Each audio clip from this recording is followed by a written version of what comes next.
Hi, I'm Mark Gilbert and I'm at the Sony Ericsson Xperia Play event with England and Aston Villa striker Darren Bent. Switch that make you feel electric. Deeper, faster than before.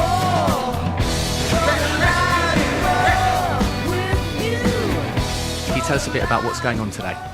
Yeah, it's like a virtual reality game where we're controlling real life people, funnily enough, and it's a bit like playing a games console, PlayStation or Xbox, and having a game of football really against a guy from Kasabian. You're a big gamer, aren't you? I know you've been involved in quite a few events.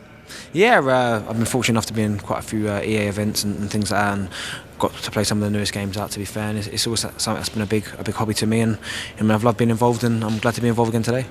And I know you're also a fan of the X Factor, and you've been supporting the Risk, but unfortunately they went out. The Risk have got one of Fraser Campbell's relatives involved, haven't they? Yeah, Fraser's brother was in the Risk. He was in New Vibe, and they got kicked in, and obviously they took him to the Risk, and they went out unfortunately on Saturday, which was a bit disappointing. But I think they've got all the qualities to go further than the X Factor, and hopefully it'll materialise for them. It's fair to say in some respects this season is a little bit like an audition for yourself going forward to the European Championships. Yourself, Jermaine Defoe, Danny Welbeck, Daniel Sturridge as well, you're going to be vying for that starting spot at the European Championships. Now Wayne Rooney's obviously not there. Yeah, it feels like everyone's on trial. Everyone's on show, and every week's like, you get another chance, an opportunity to show what you're about, and hopefully I can keep the form going, keep the goals coming, and hopefully Fabio will keep picking me. You missed out on the World Cup squad. That was obviously a huge disappointment to you. How much would it mean to be part of Euro 2012? Yeah, it'd be a massive part of my life to be involved in any major tournament, and to be fair, the European Championships will be a fantastic, cap off, a good 4 years since, or a good 2 years from the disappointment of the last World Cup, missing out on that. So if I get to go to the Euros, I'll be over the moon and delighted, but it's still a long way to go, and I've got to keep the hard work up. You bounced back from that disappointment, that World Cup disappointment, fine style. 17 goals last season, the highest English goal scorer, and a great start already this season, 5 in 10. How do you see the season panning out for you?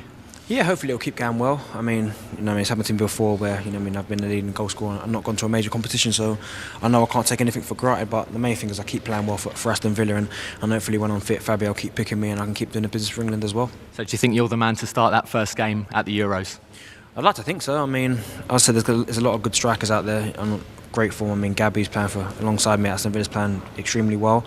But the main thing is I can stay fit and keep playing well, and we'll take it from there. You mentioned Gabriel Agbonlahor. Superb result last weekend against Norwich in the 3-2. He scored and set 2 of yours up.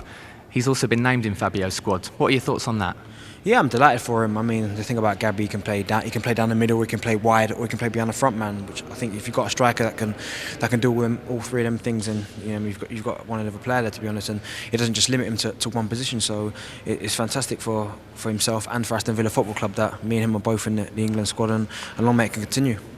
And one of your old teammates at Aston Villa, Ashley Young, you and him seem to have struck the right note at international level as well since he's moved to Man United. The Montenegro game being a case in point. Yeah, even before that, he'd set me up a few games, like the Wales game as well. He put one on the plate for me to put away, and yeah, since he's gone to Man United, he's been fantastic.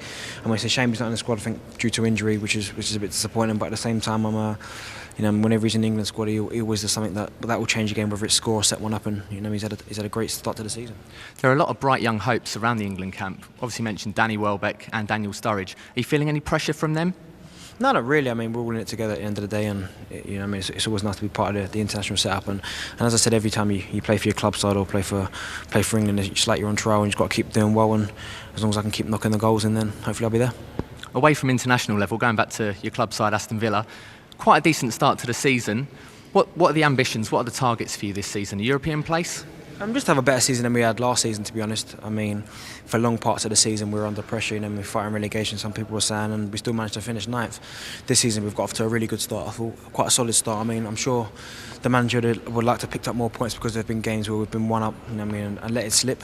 But at the same time now, we know what we're all about, we know what the manager wants for us, and we expect it from ourselves, really.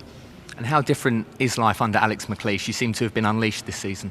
Yeah, I got on really well with Gerard Houllier. I'll never, say anything bad about him because I thought he was a fantastic manager. And actually, he's just come in, he's the same. He's brought a strongness to the side. A lot more difficult to beat. And also, he's told the attacking players to express themselves, and that's what we're doing at the moment. And it seems to be paying dividend. And just finally, the next club game is obviously against your old side, Tottenham, at White Hart Lane. Going back there, Do you feel you've got a point to prove to the Spurs fans or indeed Harry Redknapp? No, not at all. I mean, it's been like 2.5 years now since I've left Tottenham, and to be fair, people keep talking about it, and I've not even thought about it. To be honest, it's about going back there with Aston Villa Football Club and taking 3 points for Aston Villa. It don't matter who we're playing against. At the end of the day, it could be Tottenham, it could be Manchester United. We're all there for the same goal, and that's to get 3 points.